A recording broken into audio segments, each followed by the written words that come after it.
नमस्ते प्रणाम। हम गायक हरकेश राज गोरखपुरिया और आज आप लोग के एक प्यारा सा सॉन्ग सुनाया जाती है। उम्मीद करब पसंद आई आप लोग के। कि हंसी हंसी पनवा खियौले बेईमानवा, हंसी हंसी पनवा खियौले बेईमानवा, कि अपने बसेरे परदेस हो।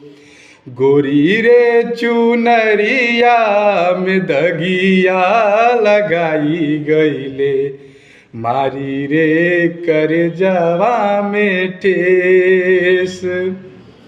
हंसी हंसी पनवा खियौले बेईमानवा, हंसी हंसी पनवा खियौले बेईमानवा, कि अपने बसेरे परदेस हो।